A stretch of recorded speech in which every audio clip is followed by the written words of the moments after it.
তেসরা December Indigo এয়ারলাইন্সের 200-র বেশি ফ্লাইট ক্যান্সেল হয়। আবার 4ঠা ডিসেম্বরও ইন্ডিগো এয়ারলাইন্সের 100-র বেশি ফ্লাইট ক্যান্সেল হয়। আর এই 4ঠা ডিসেম্বরই রাশিয়ার প্রেসিডেন্ট পুতিন ভারতে আসেন। তার মানেটা কি দাঁড়ালো?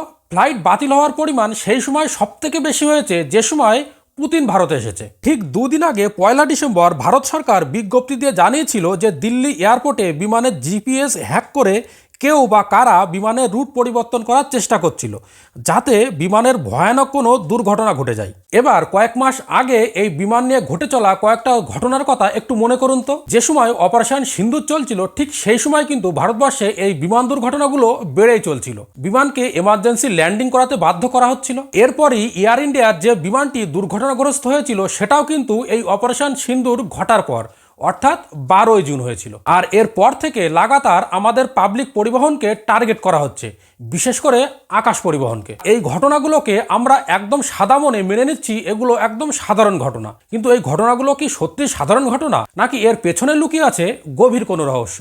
এই পর্যন্ত যদি ভিডিওটা ভালো লেগে থাকে তো অবশ্যই ভিডিওতে একটা লাইক দেবেন এবং চ্যানেলটা সাবস্ক্রাইব করে পাশে থাকবেন। এবার এই পুরো ঘটনাকে বিশ্লেষণ করার জন্য ঘটনার গভীরে তলিয়ে দেখা যাক। একটু মনে করুন তো, যখন ভারত এবং পাকিস্তানের ভেতরে অপারেশন সিন্দুরের লড়াই হচ্ছিল তখন পাকিস্তানকে কোন দেশ সরাসরি সাপোর্ট করেছিল?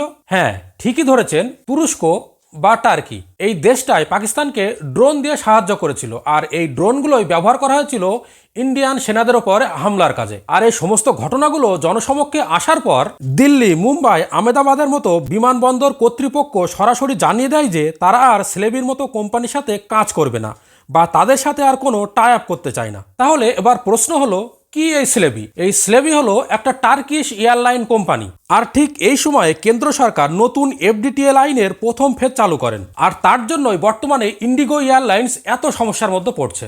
যখন কেন্দ্র সরকার এফডিটিএল এর প্রথম ফেজ চালু করেন তখন সরকার ইন্ডিগো এয়ারলাইন্সকে একদম স্পষ্ট জানিয়ে দেন তারা যেন আর এই টার্কিশ কোম্পানির সঙ্গে কোনো রকম সম্পর্ক না রাখে এবং তাদের সাথে কোনো রকম কোড শেয়ারিং না করে।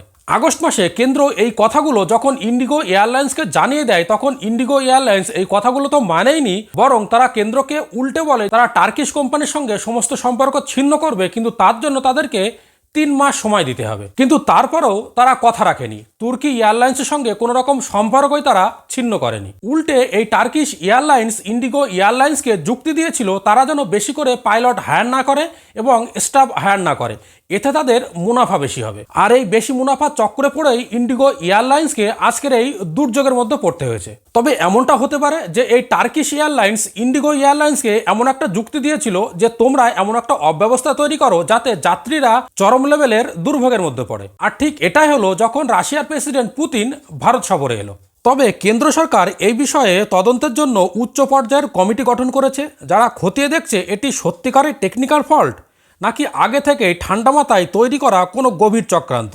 তবে এবার আমাদের মনে হতেই পারে এই টার্কিশ এয়ারলাইন্সে আমাদের সমস্যাটা কোথায়। টার্কিশ এয়ারলাইন্সে যে 49% শেয়ার আছে সেভেরেজিন ওয়েলথ ফান্ডের, আর এই ফান্ডের চেয়ারম্যান হলেন তায়েন এরদোয়ান।